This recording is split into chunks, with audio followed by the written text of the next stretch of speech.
Hey everyone, welcome back to our channel. Need a fast and secure way to pay?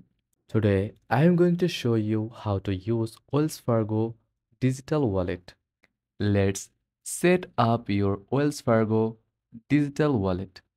First of all, open your Wells Fargo app, then tap menu icon.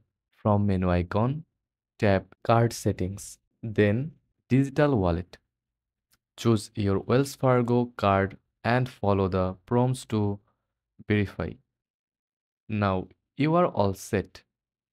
When you are ready to pay, just hold your phone near to the contactless payment terminal. And just like that, payment complete. Using Wells Fargo digital wallet is fast, secure, and easy. If this guide was helpful, don't forget to like and subscribe for more quick tutorials. Thanks for watching.